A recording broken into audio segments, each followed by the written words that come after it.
మహాపరిశుద్ధుడైన మా ప్రియ పరలోకపు తండ్రి, మీకు స్తోత్రములు నాయన. ఈ ఆదివార దినమున మేము మీ సన్నిధిలోనికి చేరి మీ యొక్క మహిమగల మాటలను విని మా జీవితములను మీకు సమర్పించుకొని మాలో ఉన్న లోటుపాట్లను మీ వాక్యం చేత సరిదిద్దుకొనుటకు మరొక అవకాశాన్ని మీరు మాకు దయచేయమని ప్రాధేయపడుచున్నాను. ఇచ్చిన అవకాశం నిమిత్తమే మీకు స్తోత్రములు. మమ్మల్ని సజీవుల లెక్కలోంచి ఈరోజు మీ కృపచేత మీ సన్నిధిలోకి నడిపించారు. నా తండ్రి, ఏ వాక్యమైతే మీరు మా కొరకు సిద్ధపరిచి ఉన్నారు అది అంతం వరకు, అనగా యేసు ప్రభు రాకడ వరకు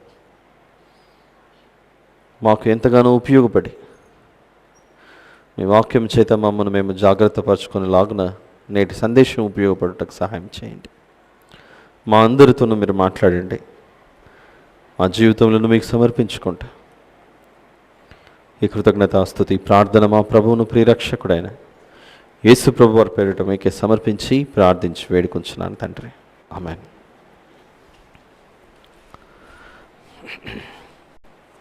ప్రభునందు ప్రియమైన దేవుని వాళ్ళారా, చేరి వచ్చిన మీ అందరికీ మన రక్షకుడైన యేసు ప్రభు నామమున నా హృదయపూర్వక వందనములు తెలియజేస్తున్నాను. ఈరోజు వాక్య ధ్యానముగా మనము ఎఫెసీ పత్రిక 5వ అధ్యాయంలోని కొన్ని వచనాలను చదువుకోవడం జరిగింది. ఎఫెసీలకు రాసిన పత్రిక 5వ అధ్యాయము 15 నుంచి 21 వరకు. దినములు చెడ్డవి గనుక మీరు సమయమును పోనీయాక సద్వినియోగము చేసుకొనొచ్చు. అజ్ఞానుల వలె కాక జ్ఞానుల వలె నడుచుకున్నట్లు జాగ్రత్తగా చూచుకొనుడి. ఇందు నిమిత్తము మీరు అవివేకులు కాక ప్రభువు యొక్క చిత్తం ఏమిటో గ్రహించుకొనుడి. మరియు మద్యముతో మత్తులై ఉండకుడి, దానిలో దుర్వ్యాపారము కలదు. అయితే ఆత్మపూర్ణులై ఉండుడి. ఒకరినొకడు కీర్తనలతోనూ సంగీతములతోనూ ఆత్మ సంబంధమైన పాటలతోనూ హెచ్చరించుచు మీ హృదయములలో ప్రభువును గూర్చి పాడుచు కీర్తించుచు మన ప్రభువైన యేసుక్రీస్తు పేరట సమస్తమును గూర్చి తండ్రి అయిన దేవునికి ఎల్లప్పుడూ కృతజ్ఞతాస్తుతులు చెల్లించుచు క్రీస్తునందలి భయముతో ఒకరికొకడు లోబడి ఉండుడి. ఇది నేటి వాక్య ధ్యానముగా మనం చూడబోతున్న వచనాలు. ప్రత్యేకంగా 18వ వచనంలో మరియు మద్యముతో మత్తులై ఉండకుడి అని చెప్పి వెంటనే దానిలో దుర్వ్యాపారం కలదు. దేవుడు మీ వద్ద కోరుకుంటున్నటువంటిది అయితే ఆత్మపూర్ణులై ఉండుడి అన్నది చూసారా? ఆత్మపూర్ణులై ఉండుడి. ఆత్మపూర్ణులై ఉండడం అంటే ఏమిటి? క్రైస్తవుని అన్నిటికంటే క్రైస్తవునికి ఉన్నటువంటి అవసరం, అత్యవసరం ఒకటి రక్షణ, ప్రభువులో మన జీవితాలను స్థిరపరచుకోవటం. వీటన్నిటితో పాటుగా ఆత్మపూర్ణులై ఉండాలి అన్న సందేశం మనకు అందుతుంది ఈ వచనంలో. ఆత్మపూర్ణులై ఉండుడి అన్న మాటకు వ్యతిరేక వాక్యం ఏమై ఉండొచ్చు అని ఆలోచిస్తే శరీర సంబంధులుగా ఉండటం. శరీరాన్ని బట్టి ఆలోచించేవారు సమాజంలో అనేక మంది, కానీ ఆత్మను బట్టి ఆలోచించేవారు చాలా తక్కువ. ఆత్మపూర్ణులై ఉండుడి అని మాట్లాడుతున్నాడు అని అంటే లోకం ఆత్మపూర్ణులుగా లేరు కనుకనే ఆ విధంగా ఉండమని హెచ్చరికలు జారీ చేయబడుతున్నాయి. ఆత్మపూర్ణులుగా దేవునికి ఇష్టలుగా ఉన్నవారమైతే ఆ మాట చెప్పవలసిన అవసరమే లేదు. ఒక విషయంలో మార్గం తప్పుతున్నప్పుడు ఆనాటి ప్రవక్తలైనా అపోస్తలులైనా దేవుని మార్గంలో నడిపించడానికే వారు దేవుని తరపున ఆయన రాయబారులుగా వారు పనిచేశారు. దేవుడు ఏది చెప్పమంటే వారు వచ్చి పలికారు. పలకమంటే దేవుడు ఏది పలుకమంటే అది పలికారు. దేవుడు ఏదైతే పలకవద్దు అన్నాడో అబద్ధ ప్రవచనాలు చెప్పిన వారిని పట్టుకొని దేవుడు వారి అంతం కూడా చూశాడు. ఆత్మపూర్ణులై ఉండుడి అన్న ఎఫెసీ పత్రిక 5:18 అందులో దాగి ఉన్న మరో మాటే, మీ దేవుడు ఆత్మ, ఆయన ఆత్మపూర్ణుడై ఉన్నాడు కనుక, దేవుడు ఆత్మ కనుక ఆయనను ఆరాధించేవారు ఆత్మతోనూ సత్యముతోనూ ఆరాధించాలి. మన తండ్రి ఆత్మ అయితే ఆత్మలలో 2 రకాలు, పరిశుద్ధమైన ఆత్మ, అపవిత్రమైన ఆత్మ. యేసు ప్రభు కాలంలో మనుషులను అపవిత్రాత్మలు పట్టి పీడించాయి. వారిని క్రిందికి పడేయటం, వారిని నాశనం చేయటం, సమాధులలోనికి తీసుకెళ్ళటం, ఇలాంటివన్నీ అపవిత్రాత్మలు సమాజంలో ప్రత్యక్షంగా వారిలో దూరి చేసినటువంటివి. అవే అపవిత్రాత్మలు అని అనుకుంటే పొరపాటు. నేటి కాలంలో కూడా అపవిత్రాత్మలు పట్టిన వారు చాలామంది ఉన్నారు. అపవిత్రాత్మ పట్టినవారు, అపవిత్రాత్మలు పట్టినవారు ఎవరు అన్న మాటకు ఆ కాలంలో, యేసుప్రభు కాలంలో, దేవుని కుమారుడా మాతో మీకేమి పని, మాతో నీకేమి పని అని మాట్లాడిన అపవిత్రాత్మలు ఇప్పుడు మౌనంగా ఉంటూ నోరు తెరవకుండా తమ పని అవి చేసుకుంటూ పోతున్నాయి. అపోస్తుల కార్యంలో 2వ అధ్యాయంలో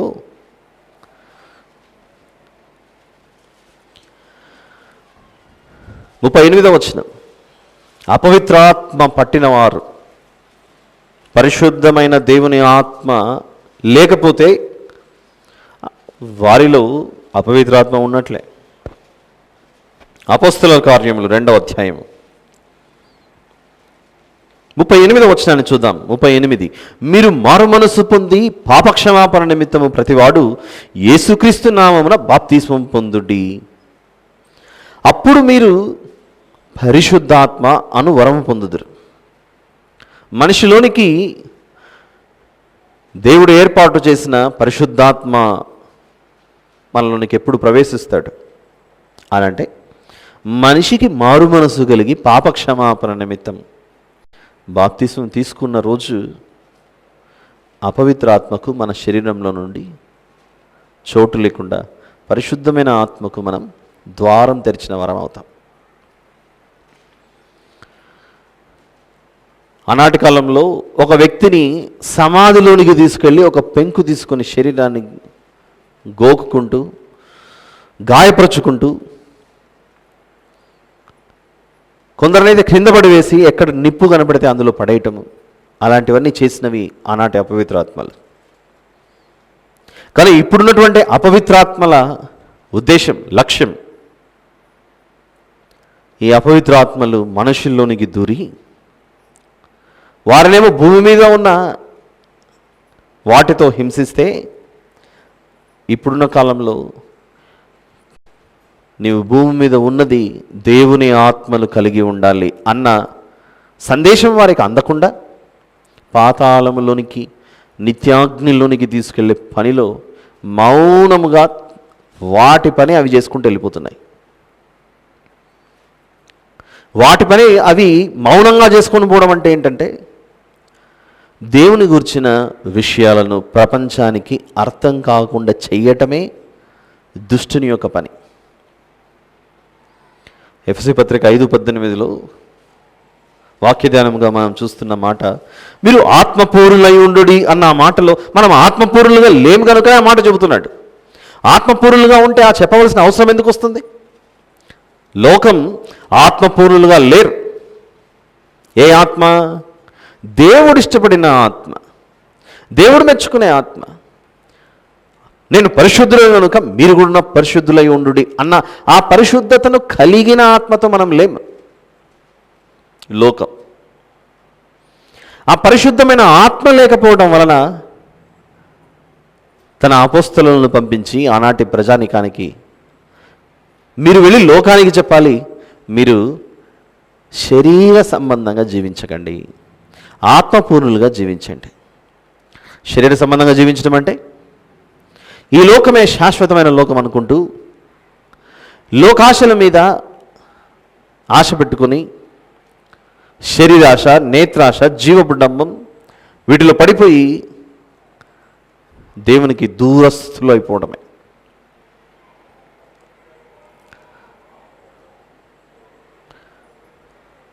ఈ దేశంలో ఎన్నికలు వేయాలంటే ఒక ఓటర్ కార్డు ఎంత అవసరమో, పరలోకంలో పరిశుద్ధమైన దేవుడు నివసిస్తుండగా అందులోనికి ప్రవేశించడానికి ఇదే ఎఫెసీ పత్రికలో ఒక మాట అంటున్నాడు. చూద్దాం ఆ మాట. ఎఫెసీ పత్రిక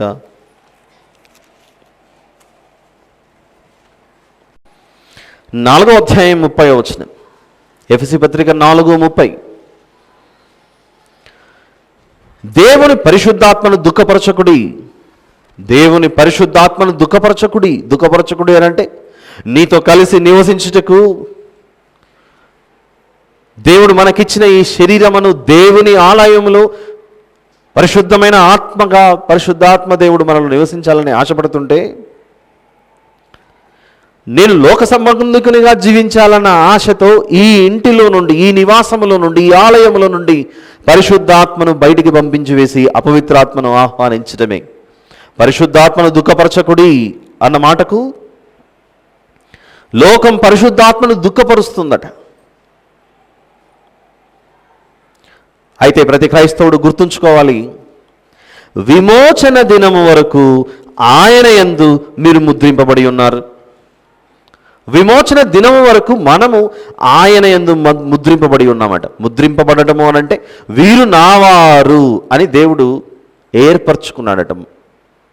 ఎప్పుడైతే మనము మన పాపాలను ఒప్పుకొని దేవునిలోనికి వస్తామో ఆ క్షణమే వీరు నావారు అని దేవుడు తన పరిశుద్ధాత్మను మనకు అనుగ్రహించి ముద్ర వేశాడట, సీల్ వేశాడు. దే ఆర్ మైన్, వారు నావారు అని ముద్రించాడట. ఆయన వారము మనమైనప్పుడు మనం ఆయనకి ఏమవుతాము అంటే మనం ఆయన సొత్తు అవుతాం. మీరు మీ వారు కారు, మీరు ఆయన సొత్తు. ఎలా అయ్యాము ఆయన సొత్తు అని అంటే, ఈ దేహం అన్న దేవుని ఆలయంలోనికి దేవుని మనము ఆహ్వానించినప్పుడు ఆయన మనతో కలిసి నివసించడానికి ఆయన నిర్ణయం తీసుకున్నాడు. అలాంటప్పుడు బలవంతంగా మెడబట్టుకొని బయటికి గెంటేయడం అంటారు చూసారా, ఎన్నాళ్ళు ఉంటావు మా ఇంట్లో అని. అలా మన ప్రవర్తన చేత, మన క్రియల చేత, మన దుష్ట ఆలోచనల చేత పరిశుద్ధాత్మను దుఃఖపరచకూడదు అని మాట్లాడుతున్నాడు. నీతి కలిగి విశ్వాసముతోనూ నిరీక్షణతోనూ ఈ లోక యాత్రను ముగించవలసిన దినం సమీపంలో ఉంది. ఆ సమీపంగా ఉన్న ఆ దినము కొరకు నేను సిద్ధపడాలి. ఆ 30వ వచనం మీరు ఆలోచించగలిగితే, దేవుని పరిశుద్ధాత్మను దుఃఖపరచకుడి, విమోచన దినము వరకు ఆయన యందు మీరు ముద్రింపబడి ఉన్నారు. విమోచన దినం అంటే విమోచన, స్వేచ్ఛ, స్వాతంత్రం, ఇవన్నీ పర్యాయ పదాలు. విడిపించబడటం ఎందులో నుండి? ఈ శరీరంలో నుండి దేవుని పిలుపును అందుకునేంతవరకు. నీకు ఒక నూతన నివాసమును నేను ఏర్పరిచాను, పరలోక సంబంధమైన నివాసం, ఆత్మ సంబంధమైన నివాసం. క్రొత్త నిబంధన మనం మాట్లాడుకునేటప్పుడు ఆత్మ సంబంధమైన విషయాలు ఎన్నో ఇందులో పొందుపరచబడ్డాయి. ఇది ఒక గుప్త నిధి లాంటిది. ఒకసారి చూద్దాం. కొరింథీయులకు రాసిన 2వ పత్రిక, ఎన్నో మార్లు మనం చూసినటువంటిది. మనకంటూ ఒక నివాసం, ఈ శరీరమైన నివాసములో నుండి మరొక నివాసములోనికి మనము విమోచింపబడి వెళ్ళిపోతాం ఒకరోజు. కొరింథీయులకు రాసిన 2వ పత్రిక 5వ అధ్యాయము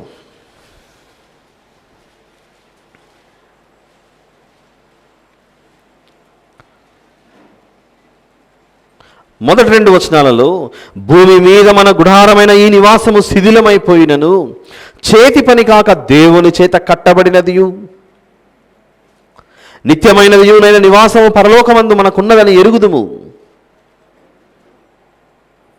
మనము దిగంబరులము కాక విమోచింపబడిన రోజు, అనగా ఈ మట్టి దేహముల నుండి బయటికి వచ్చిన ఆ విమోచన మనకు జరిగినప్పుడు వస్త్రము ధరించుకున్న వారముగా కనబడదుము. కాబట్టి పరలోకము నుండి వచ్చు మన నివాసము అందు చూడండి, అక్కడ భూమి మీదకి వచ్చిన తర్వాత భూ సంబంధమైన నివాసమును మనం ధరించుకున్నాం. అదే ఈ దేహం. ఈ దేహముల నుండి విమోచన దినం వరకు మనం పరిశుద్ధాత్మ యందు ముద్రించబడ్డామంట. ఇవన్నీ ఒక్కొక్క పత్రికలో ఒక్కొక్క చోట ఇవి ఏర్పరచబడిన వాక్యాలు అయినప్పటికీ వీటన్నిటిని మనం ఒక చోటుకి తీసుకొని వచ్చి జతపరిచి ఆలోచించగలిగితే ఒకటి అర్థమవుతుంది. ఈ భూమి మీదకి వచ్చినది మనం దేవుని యందు ముద్రించబడిన వారముగా ఉండాలి. ఏదో ఒక మంచి వస్తువు కొన్నామనుకోండి, నీట్గా ప్యాక్ చేసేస్తాడు. అయితే వెనుకల టర్మ్స్ అండ్ కండిషన్స్ రాసి మీకు ఇచ్చినటువంటి బాక్స్, అది మొబైల్ ఫోన్ కావచ్చు, టీవీ కావచ్చు, ఏదైనా ఏ వస్తువు కావచ్చు, దాని మీద ఉన్న సీల్ ఏమన్నా ట్యాంపర్ అయి ఉంటే, సీల్ ఓపెన్ చేసి ఉంటే మాత్రం మీరు దీన్ని స్వీకరించకండి, దీనిని తీసుకొని వెళ్ళకండి. కస్టమర్స్కి ఆ ప్రోడక్ట్ మ్యానుఫ్యాక్చరర్స్ చెప్పేది అదే. ఆ మెడిసిన్ కానీ లేకపోతే మరొకటి ఏదైనా కావచ్చు, ఒక వస్తువును కొనేటప్పుడు అది బాక్స్ పీస్ లాగా ప్యాక్ చేస్తుంటే సీల్ ఎవరన్నా తీసుంటే మాత్రం మీరు తీసుకోకండి.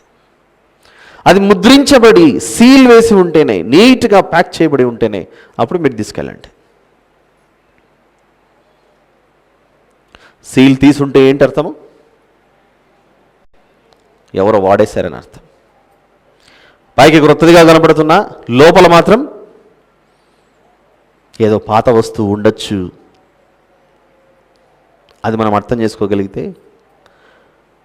ప్రాచీన స్వభావాన్ని విడిచిపెట్టి నవీన స్వభావాన్ని ధరించుకొని దేవుని కొరకు ఒక గొప్ప బహుమానంగా మనం మారాలి. నూతనత్వాన్ని ధరించుకొని ఉండాలి. ఇది ఎంతవరకు ఉండాలట? ఎఫెసీ పత్రిక 4:30 ప్రకారంగా విమోచన దినము వరకు. విమోచన దినము వరకు. విమోచన దినము అనంటే మళ్ళీ చెబుతున్నా, దేవుని పిలుపు మనకు వచ్చినప్పుడు ఈ శరీరంలో నుండి వేరైపోవడమే విమోచన. ఒకవేళ యేసు ప్రభు వచ్చే సమయానికి మనం ఇంకా సజీవులుగానే ఉంటే ఆ ప్రభువు రాకడతో కనురెప్పపాటున మనం విమోచింపబడతాం ఈ మట్టి శరీరంలో నుండి.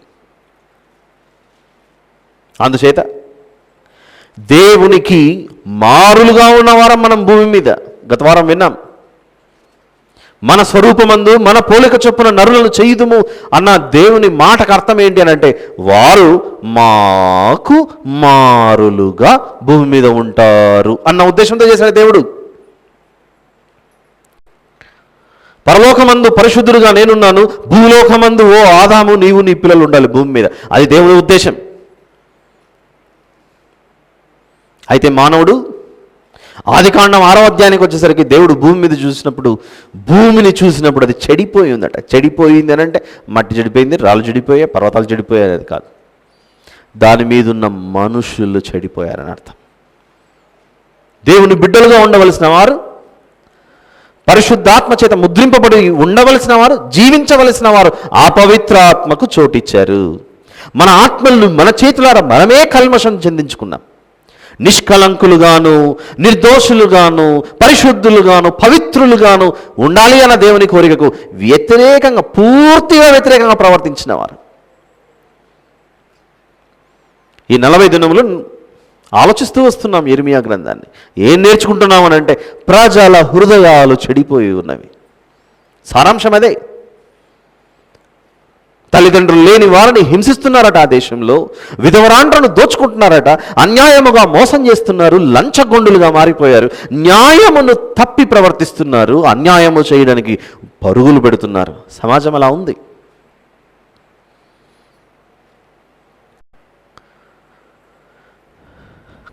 శేషము మాత్రమే మిగిలి ఉంటుందట. అశేషమైన ప్రజానికంలో శేషమే ఉండడం ఏంటి? అశేషమైన ప్రజానికంలో శేషమే ఉండడం ఏంటి? అది ఓల్డ్ టెస్టిమెంట్ అయితే. క్రొత్త నిబంధనకు వచ్చిన తర్వాత అన్నాడు, ఇదిగో ఇరుకు మార్గమున ప్రవేశించువారు కొందరే, విశాల మార్గమున ప్రవేశించువారు అనేక మంది. అంటే అర్థం ఏంటి? భూమి మీదికి అశేష ప్రజానికం దేవుడు భూమి మీదికి పంపిస్తుంటే అందులో వచ్చిన వారు శేషం మాత్రమే నేను నా దేవునితో ఉండాలి అని నిర్ణయం తీసుకొని బ్రతుకుతున్నారట. శేషం మాత్రమే. ఇంకా చూద్దాం. పరిశుద్ధాత్మ పూరులై ఉండు, ఆత్మపూరులై ఉండు. క్రైస్తవుని అత్యవసరం ఇది చెప్పాలనంటే. రోమపత్రిక 8వ అధ్యాయము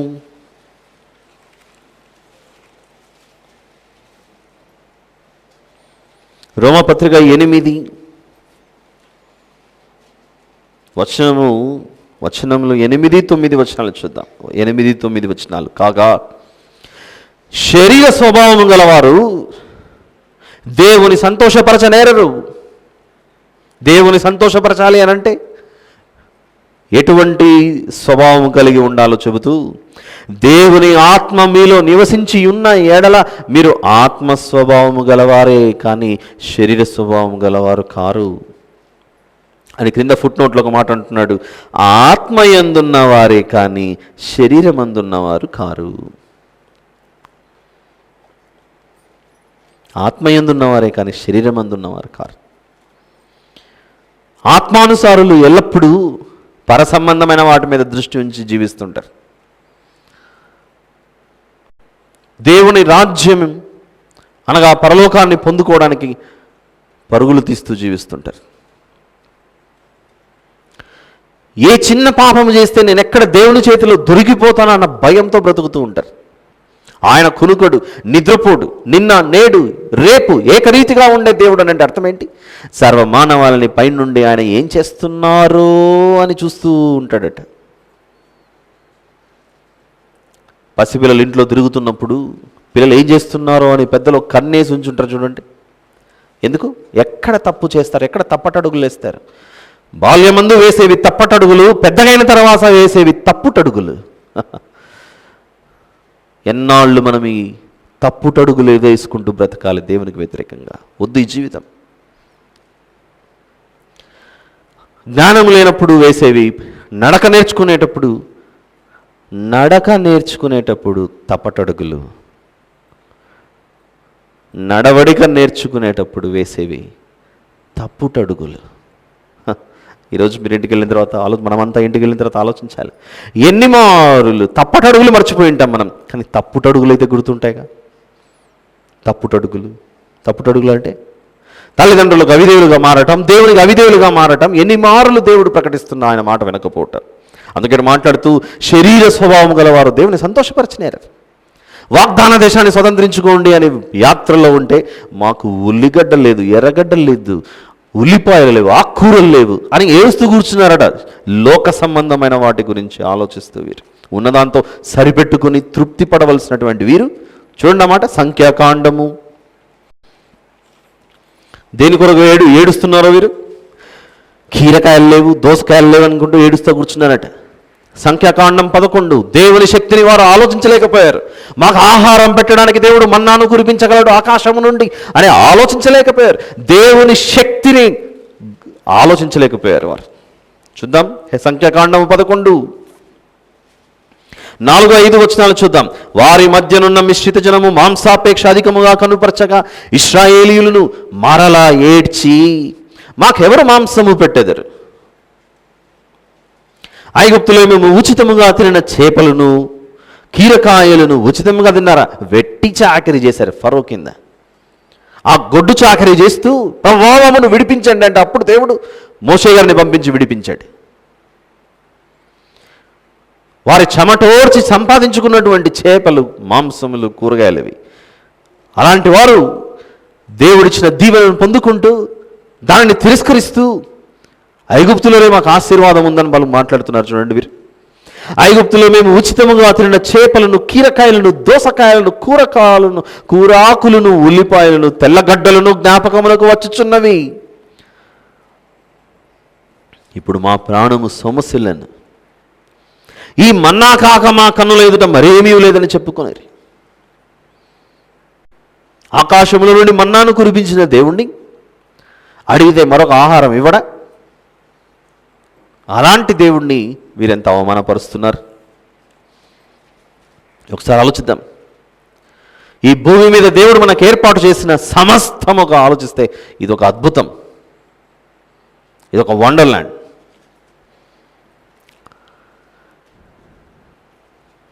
ఈ నాలుకకు ఎన్నో రుచులు పెట్టి, ఈ కళ్ళు ఎన్నో రంగులను గుర్తుపట్టే విధముగా పెట్టి, ఈ కళ్ళు రంగులు గుర్తుపట్టే లేని స్థితిలో ఒకవేళ దేవుడు మన శరీరాన్ని చేసి ఉంటే ఏమయ్యేది? అంతా బ్లాక్ అండ్ వైటే ప్రపంచం. మనకు పాతకాలంలో మనకు బ్లాక్ అండ్ వైట్ ఫొటోస్ వచ్చేవి. ఇప్పుడు ఏదైనా చేసుకోవచ్చు. బ్లాక్ అండ్ వైట్ కావచ్చు, బ్లూ అండ్ వైట్ కావచ్చు, ఎల్లో రెడ్ కావచ్చు, గ్రీన్ వైట్ కావచ్చు, అన్నీ. ఇక్కడ కూర్చున్న మనందరికీ ఒక్కొక్కరికి ఒక్కొక్క రుచి అంటే ఇష్టం. ఈ రుచులన్నిటినీ తీర్చడానికి ఈ ప్రకృతిలో దేవుడు పదార్థాలను పెట్టాడు. మనం ఆలోచించాలి. దేవుడు పరలోకమందు ఉంటూ మన కొరకు భూమి మీద ఎన్ని వసతులను ఏర్పాటు చేసి పెడితే, భూమిని విడిచిన తర్వాత మనం పరలోకానికి వెళితే ఇంతకంటే ఒక అద్భుతమైన లోకం ఉంటుంది అని మనం గ్రహించకపోతే ఎలా? పరలోకము నా సింహాసనము, భూమి నా పాదపీఠము. పాదపీఠము వద్ద ఇన్ని వసతులు పెట్టాడే, ఏకంగా ఆయనే ఉండే లోకంలో ఆ లోకం ఇంకెంత అద్భుతంగా ఉంటుందో ఆలోచించండి ఒకసారి. ఆత్మపూరులు భూ సంబంధమైన వాటి మీద దృష్టి ఉంచక పరుగులు తీస్తుంటారు. నేను ఒక రేస్లో ఉన్నాను, ఒక పరుగు పందెంలో ఉన్నాను. జీవ కిరీటాన్ని పొందుకోవడానికి నేను ఒక పరుగు పందెంలో ఉన్నాను. నిత్య జీవాన్ని పొందుకోవడానికి ఒక రేస్లో ఉన్నాను. ఎలాగైనా నేను పొందుకోవాలి. ఈ పరుగులో నేను గెలవాలి, ఓడిపోకూడదు. ఈ పరుగు పెట్టేటప్పుడు ఒకసారి ఆయాస, చెమట, కష్టం.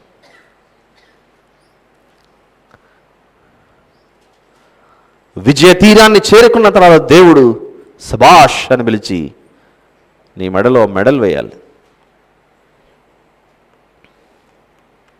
అదే అంటున్నాడు పౌలు గారు. నేను ఇంకా ఎందుకు బ్రతికున్నాను అని చెబుతూ ఆయన రాసినటువంటి పత్రికలలో, ఫిలిప్పీలకు రాసిన పత్రిక 3వ అధ్యాయం, ఆత్మ సంబంధమైన వ్యక్తి, ఆత్మపూర్ణుడైన వ్యక్తి ఎలా ఆలోచిస్తాడో చెబుతున్నాడు అక్కడ. ఫిలిప్పీలకు రాసిన పత్రిక 3వ అధ్యాయము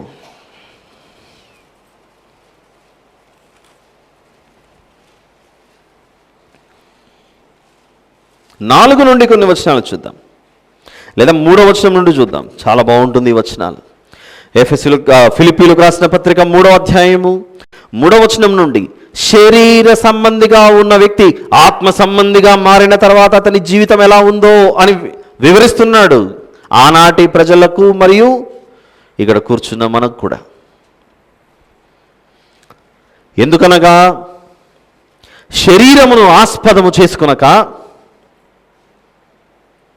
దేవుని యొక్క ఆత్మ వలన ఆరాధించుచు క్రీస్తు యేసునందు అతిశయపడుచున్న మనమే సున్నతి ఆచరించువారము కావలయునంటే నేను శరీరమును ఆస్పదము చేసుకొనవచ్చును.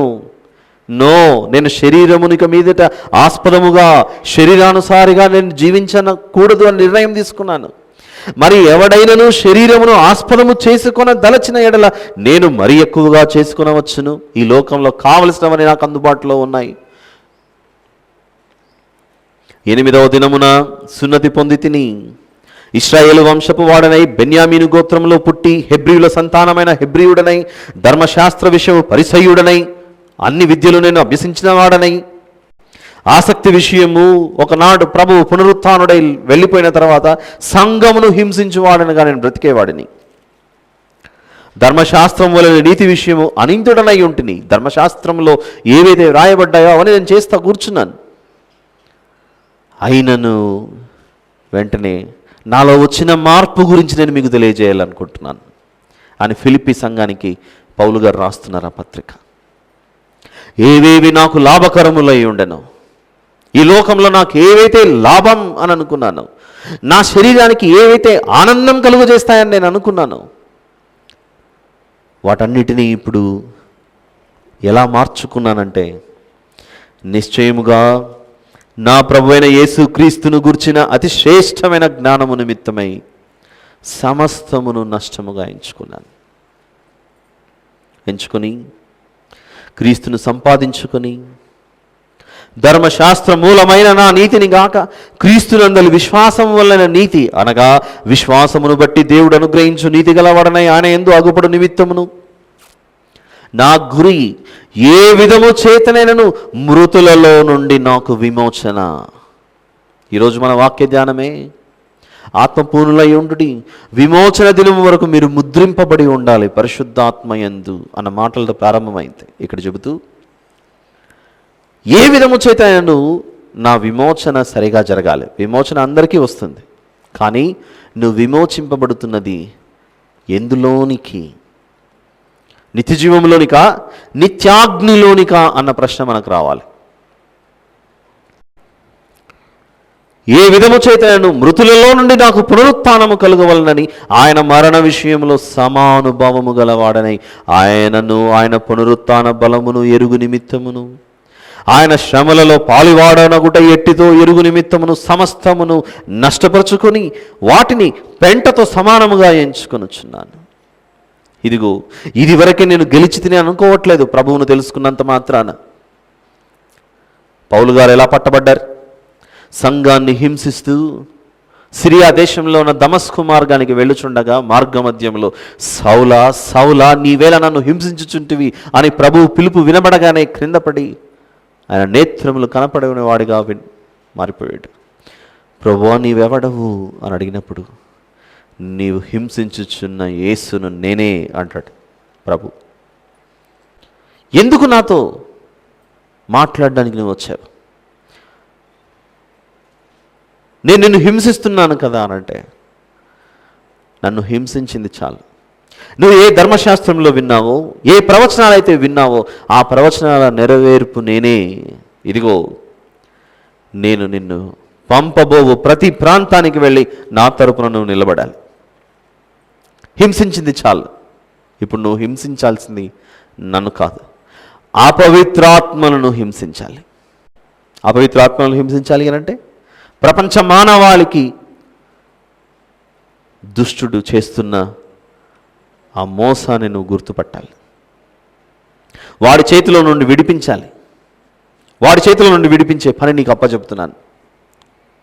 నిన్ను ఎలాగైతే నేను పట్టి రక్షించి పరలోక వారసునిగా చేశానో నీవు కూడా పనిలో ఉండాలి. ఆ మాటలు తెలియజేసినప్పుడు ఇదివరకే నేను గెలిచి తినను, ఇదివరకే సంపూర్ణ సిద్ధి పొంది తినను అనుకుంటలేదు. నా ముందు చాలా పని ఉంది. ఈ ఫిలిప్పీ పత్రికలో పౌలు గారు మాట్లాడిన మాటలో ఒక మాట చూడండి, 21వ వచనం మొదటి అధ్యాయము. నా మట్టుకైతే బ్రతుకుట క్రీస్తే, చావైతే లాభం. ఈ మాటకు అర్థం ఏంటి? బ్రతికి ఉన్నది భూమి మీద ప్రభువు కొరకే. ఎందుకు? నశించిపోతున్న ఆత్మలను ప్రభు ఎలాగైతే భూమి మీదకి వచ్చి రక్షించే పనిలో ఉన్నాడో ఆ బాధ్యత నేను తీసుకున్నాను. బ్రతికుంటే మీ కొరకు, చనిపోతే ప్రభువుతో నాకు ఆనందం అని మాట్లాడుతున్నాడు పౌలు గారు. ఇక్కడున్న మనందరి పరిస్థితి అలానే ఉండాలి. మన మనసులో ఎలా ఉండాలి? ఎందుకు ఇంకా బ్రతికున్నావు అని అంటే చెప్పాలి, నేను నా పిల్లల కొరకు అని ఎమోషనల్గా చెప్పాను. అఫ్కోర్స్ నీ పిల్లల కొరకే నువ్వు బ్రతికున్నావు, నీ భర్త కొరకే నువ్వు బ్రతుకున్నావు, నీ భార్య కొరకే నువ్వు బ్రతుకున్నావు, నీ ఇంటి వారి కొరకే బ్రతుకున్నావు. ఇవన్నీ దేని కొరకు? నీ ఇంటి వారిని ప్రభువులో నిలబెట్టడానికి నువ్వు బ్రతుకున్నావు. ఈ విషయం మర్చిపోకూడదు. నీ ఇంటి వారికి భూ సంబంధమైన ఆస్తులను, సంపదను సమస్తము సమకూర్చిపెట్టిన వారి హృదయాలలో దైవ సంపదను, దైవ ఐశ్వర్యమును నింపకపోతే మాత్రం పరలోకానికి పోలేరు. సమస్తము సమకూర్చిపెట్టిన దైవ జ్ఞానము వారి హృదయంలో ఇవ్వకపోతే ఇక మీద ఎందుకు బ్రతికున్నావు ఇవ్వాలంటే అనాలి, ఇదిగో నేను బ్రతికి ఉన్నది ప్రభు కొరకే. చావైతే లాభం. చావైతే లాభం దేనికి? చచ్చిపోతే దేవునితో, బ్రతికుంటే కూడా ప్రభు కొరకే. రెండు లాభాలే. రెండు లాభాలే. దేని కొరకు? భూమి మీద బ్రతుకున్నప్పుడు నీ వారిని నువ్వు ప్రభువులో నిలబెట్టుకుంటున్నావంటే నువ్వు ఆస్తిని సమకూరుస్తున్నావు, పరలోకమందు నీ ధనమును సమకూర్చుకుంటున్నావు. దేవుడు నిన్ను భూమి మీదకి పంపించిన తర్వాత ఆ విమోచన దినము రోజు ఏం చేశావయ్యా నువ్వు భూమి మీదకి వెళ్ళి అంటే అప్పుడు చెప్పాలి, ప్రభువా నువ్వు భూమి మీదకి నన్ను పంపించావు, నీవు నన్ను ఆశీర్వదించి నాకు కుటుంబాన్ని ఇచ్చావు, ఈ కుటుంబాన్ని నీ కొరకు మళ్ళీ గొప్పగా పెంచాను, మంచి శ్రేష్టమైన ధాన్యమునిచ్చాడు అనుకోండి. ఏం చేశామంటే కడుపు నిండా నింపుకున్నాను కాదు, ఆ విత్తనాలను తీసుకెళ్ళి మళ్ళీ నాటితే అవి మహావృక్షమయ్యాయి, అందులో నుంచి మళ్ళీ ఫలం వచ్చింది. అలా నేను నా కుటుంబాన్ని దేవునిలో పెంచగా వీరెళ్ళి మరో ఎన్నో కుటుంబాలను దేవునిలో లేని వారిని దేవునిలోకి నడిపించారు. నీవిచ్చిన సంతానమును నేను అలా పెంచాను తండ్రి, అలా చెప్పడానికి మనం సిద్ధంగా ఉండాలి. నా మటుకు ఇది బ్రతుకుట క్రీస్తే చావైతే లాభం అంటే నన్ను పట్టుకున్న దేవునికి, ఆయనలో లేకుండా సాతానుడు పట్టుకున్న వారిని విడిపించి ఆయన చేతిలో ఒక గొప్ప బహుమానంగా ఆ పూజార్హునికి నేను సమర్పించాలన్న ఆలోచనతో పౌలు గారు చేసిన ప్రయాణాలు అవన్నీ. అందుకే అంటూ ప్రభు క్రీస్తును సంపాదించుకోవడానికి నేను ఇప్పుడే గెలిచానని అనుకోవట్లేదు. 12వ వచనం 3వ అధ్యాయము, ఇదివరకే నేను గెలిచి తిననేనను, ఇదివరకే సంపూర్ణ సిద్ధి పొందితనైనా నేను అనుకునట్లేదు, కానీ నేను దేని నిమిత్తము క్రీస్తు యేసు చేత పట్టబడితునో దానిని పట్టుకున్న వలనని పరిగెత్తుచున్నాను. సహోదరులారా, నేను ఇదివరకే పట్టుకొని ఉన్నానని తలంచుకున్నాను, ఒకటి మాత్రము చేయుచున్నాను. ఏమిటది? వెనుక ఉన్నవి మరచి నా జీవితంలో గతం ఏం జరిగిందో విడిచిపెట్టి లక్ష్య పెట్టక ఇప్పుడు దేవుడు కోరుకున్న విధముగా నేను నడుచుకుంటూ ముందున్న వాటి కొరకై నేను వేగిరపడుచు నడుచుకుంటున్నాను. అందుచేత నా జీవితాన్ని దేవునికి ఎలా నేను సమర్పిస్తున్నాను అన్న ఆ కొనసాగింపును తిమోతి గారికి రాసిన 2వ పత్రిక 6వ అధ్యాయంలో పౌలు గారి జీవితం గురించి మాట్లాడుతున్నాడు. తిమోతి గారికి రాసిన 2వ పత్రిక 2వ పత్రిక 4వ అధ్యాయము. తిమోతి గారికి రాసిన 2వ పత్రిక 4వ అధ్యాయము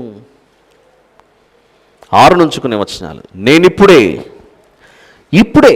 ప్రాణార్పణముగా పోయబడుచున్నాను, నేను వెడలిపోవు కాలము సమీపమై ఉన్నది, మంచి పోరాటము పోరాడి తిని నా పరుగు కడముట్టించి తిని విశ్వాసము కాపాడుకుంటుని, ఇలా కాపాడుకొని విమోచన దినం వరకు నేను సిద్ధముగా ఉన్నాను గనుక దేవుడు నా కొరకు ఏముంచాడట? నీతి కిరీటం ఉంచాడట. ఈ నీతి కిరీటం పొందుకోవడానికి మనము మన ఆత్మీయ జీవితాలను సిద్ధపరచుకోవాలి. అందుకే ఈ కేవలం పత్రికల్లో కనబడుతున్న మాటలు మాత్రమే కాదు, యేసు ప్రభు శరీరధారిగా భూమి మీద ఉన్నప్పుడు ఇద్దరి మధ్య సంభాషణ జరుగుతోంది. ఒకటి చాలా ప్రాముఖ్యమైనటువంటిది. యోహాను సువార్త 3వ అధ్యాయంలో యోహాను సువార్త 3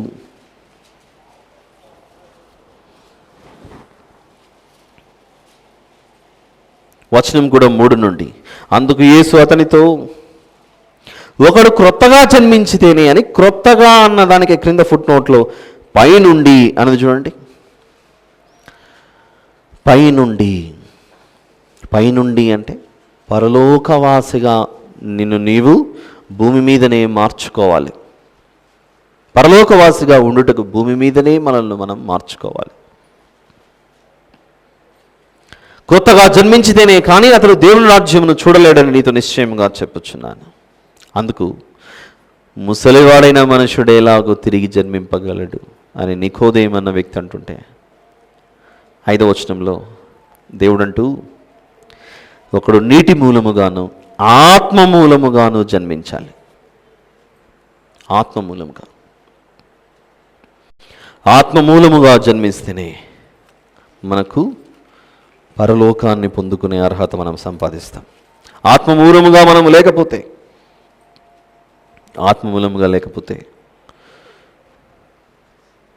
పరలోకాన్ని పొందుకోలేం. ఆయన బ్రతికున్నప్పుడు ప్రారంభపు దినాలలో అదే మాట చెప్పాడు, మీరు ఆత్మపూరులుగా ఉండాలన్న విషయాన్ని. ఆయన పునరుత్థానుడై వెళ్ళిపోతూ కూడా ఇదే యోహాను సువార్త 20వ అధ్యాయంలో, యోహాను సువార్త 22వ వచనం, యోహాను సువార్త 20:22, ఆయన ఈ మాట చెప్పి వారి మీద ఊది, ఇదిగో పరిశుద్ధాత్మను పొందుడి, పరిశుద్ధాత్మను పొందుడి. మనల్ని పరిశీలించుకోవాలి. ఈరోజు మనలో ఉన్న ఆత్మ నిజముగా దేవుడు ఇష్టపడే విధంగా పరిశుద్ధాత్మగా ఉన్నామా మనం? అలా లేకపోతే పరిస్థితి ఏంటి? అలా లేకపోతే మనల్ని ఎలా మనం మార్చుకోవాలి?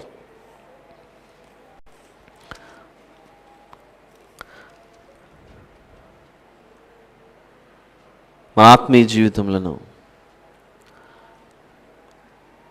దేవుడిచ్చే పరసంబంధమైన ఆశీర్వాదముతో మనల్ని నింపుకోవడానికి ప్రయత్నించాలి.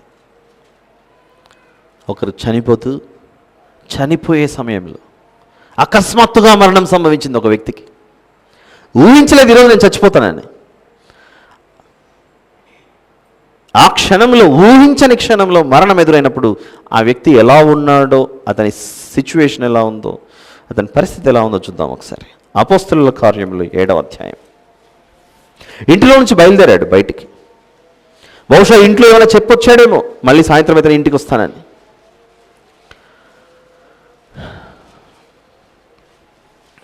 సాయంత్రం అయితే తిరిగి ఇంటికి వస్తానని చెప్పే వచ్చాడేమో. కానీ పరిస్థితి, గడప దాటిన వ్యక్తి ఇంటికి తిరిగి రాలేకపోయాడు. ఏమైంది నా బిడ్డకు అనేసరికి, ఎక్కడున్నారు బిడ్డ? అపోస్తలుల కార్యములు 7వ అధ్యాయము 54-55 వచనాలు. వారి మాటలు విని కోపముతో మండిపడి అతన్ని చూచి పండ్లు కొరికిరి. లోకం అలా ద్వేషిస్తోంది ఒక వ్యక్తి దేవునిలో ఉన్న విషయం గురించి చూసి. అయితే అతడు పరిశుద్ధాత్మతో నిండుకొనిన వాడై, ఏ ఆత్మతో నిండుకున్నాడట? మరణం ఎదురయ్యే సమయంలో పరిశుద్ధాత్మతో నిండుకొనిన వాడై ఆకాశము వైపు తేరి చూచి దేవుని మహిమను, యేసు దేవుని కుడి పార్శ్వమందు నిలిచి ఉన్నట్టును చూచి, ఆకాశము తెరవబడుటయు మనుష్య కుమారుడు దేవుని కుడి పార్శ్వమందు నిలిచి ఉన్నట్టు చూచుచున్నానని చెప్పాను. అప్పుడు వారు పెద్ద కేకలు వేసి చెవులు మూసుకుని ఏకముగా అతని మీద పడి, ఎంతమంది పడ్డారో ఒక వ్యక్తి మీద మనకు తెలియదు. అక్కడ స్టెఫెన్ గారి గురించి, పట్టణం వెలుపలికి అతన్ని వెళ్ళగొట్టి రాళ్ళు రువి చంపిరి. ఊహించాడా? ఈరోజు నాకు మరణం వస్తుందని ఊహించలేడు. ప్రభువును గూర్చిన మాటలను ప్రకటిస్తున్నప్పుడు, లేదా ఈ జీవిత యాత్రలో అకస్మాత్తుగా మరణం సంభవించింది స్టెఫెన్ గారికి. సాయంత్రానికి ఇంటికి చేరుకుంటానని చెప్పేసి వచ్చాడేమో పాపం. ఎక్కడి నుండి బయలుదేరాడో అక్కడికి మళ్ళీ తిరిగి వస్తానని చెప్పాడేమో. కానీ లోకంలోనికి వెళ్ళిపోయేసరికి ముళ్ళు గచ్చ పొదల్లాగా అలా చుట్టుకొని హింసిస్తున్నారు వారిని. మమ్మల్ని హింసించేవారు ఎవరు లేకపోయినా మనము పరిశుద్ధాత్మతో నిండుకొనిన వారమై ఉన్నామా లేదా అన్న ప్రశ్న. పరిశుద్ధాత్మతో నిండుకోవడం అంటే ఏంటి? మందిరానికి వచ్చి ఊగిపోతూ భాషలు మాట్లాడుతూ అది కాదు. అలా తప్పుద్రోవ పట్టించింది సమాజం. నేటి సమాజంలో ఏమైందంటే వాళ్ళు అలా ఊగుతున్నారు, ఎగురుతున్నారు, ఏవేవో శబ్దాలు చేస్తున్నారు. అంటే వాళ్ళకి ఆత్మ వచ్చిందని మాట్లాడతారు. అది కాదు ఆత్మ రావటం. దేవుడు అల్లరికి కర్త కాడు. పరిశుద్ధాత్మ దేవుడు అల్లరికి కర్త కానే కాడు. అలా అల్లరి చేసేటువంటి దేవుడు కాదు. చాలా డీసెంట్, వెరీ డీసెంట్ గాడ్.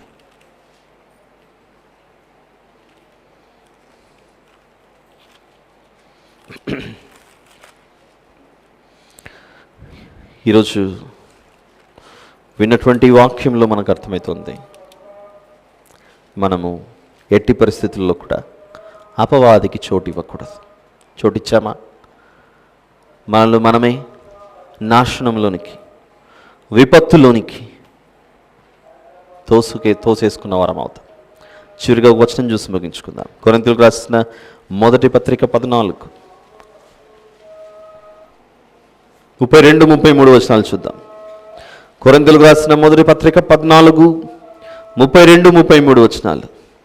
మరియు ప్రవక్తల ఆత్మలు ప్రవక్తల స్వాధీనములో ఉన్నవి. అలాగే పరిశుద్ధుల సంఘములన్నిటిలో దేవుడు సమాధానమునకే కర్త కానీ అల్లరికి కర్త కాడు. కాబట్టి ఆత్మ వచ్చింది, ఎగురుతున్నారు, భాషలు మాట్లాడుతున్నారు, మాకు రావట్లేదు, మాకు ఆత్మ లేదనుకుంటే మీలో పరిశుద్ధ ఆత్మ లేడని కాదర్థం. వారిలో లేకపోవడం వల్ల వాళ్ళు అల్లరి చేస్తున్నారు, వాళ్ళు సంఘాన్ని తప్పుదో పట్టిస్తున్నారు. ఆత్మలు ప్రవక్తల స్వాధీనములో ఉన్నాయట. స్వాధీనములో లేనోళ్ళు చేసే చిల్లర పనులు అవి.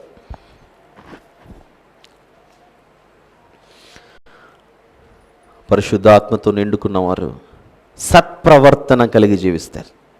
సత్ప్రవర్తన అంటే వాక్యానుసారమైనటువంటి జీవితాన్ని జీవిస్తారు. వాక్యానుసారమైన జీవితం అంటే ఏంటి? ఆ వాక్యమే మన మధ్యలో కృపా సత్య సంపూర్ణంగా జీవించాడు. ఇవన్నీ ఒకదానితో ఒకటి లింక్ అయి ఉన్నటువంటివి. యేసు ప్రభు ఎలా జీవించాడు భూమి మీద? ఇదిగో లోకమంతా నిన్ను వలె నీ పొరుగు వారిని ప్రేమించాలి, నీ తండ్రి అయిన దేవుణ్ణి పూర్ణ హృదయముతో పూర్ణాత్మతో ఆయనను సేవించాలి. ఈ ప్రాథమిక సూత్రాల నుండి మనం ఎప్పుడు కూడా బయటికి రాకూడదు. ఈ సందేశానికి సంబంధించి మరిన్ని విషయాలను వచ్చే ఆదివారం తిరిగి చూద్దాం. ప్రార్థన చేసుకుని బల్ల కార్యక్రమం ప్రవేశిద్దాం. ప్రేమ కనికరం కలిగిన మా ప్రియ పరలోకపు తండ్రి, మీకు స్తోత్రములు నాయన. ఇంతవరకు మీరు మాకు వినిపించిన సందేశాన్ని బట్టి మిమ్మల్ని మహింపరుస్తున్నాం. ఆత్మానుసారాలుగా జీవిస్తున్నామా, శరీరానుసారాలుగా జీవిస్తున్నామా అన్నటువంటి ప్రశ్న ఈరోజు ఈ వాక్యం ద్వారా మీరు మాకు తెలియచేయటం జరిగింది. ఆత్మ సంబంధి పైనున్న వాటి మీద దృష్టి ఉంచి నీతి కిరీటాన్ని పొందుకున్నట్టుకు ప్రయత్నిస్తూ ఉంటాడు. శరీర సంబంధి ఈ లోకం వైపే చూస్తూ బ్రతుకుతూ ఉంటాడు. నా ప్రభువా, మేము ఏ కోవలో ఉన్నామో మమ్మల్ని మేము పరిశీలించుకొని బలలోనికి ప్రవేశించలాగిన సహాయం చేయమని నా తండ్రి, మీరు కోరుకున్న నవీన స్వభావమును మేము కలిగి జీవించడానికి సహాయం చేయమని వేడుకొంచి మా ప్రభువును ప్రియరక్షకుడైన యేసు ప్రభు వారి పేరిట మీకే సమర్పించి వేడుకొంచున్నాను తండ్రి. ఆమేన్.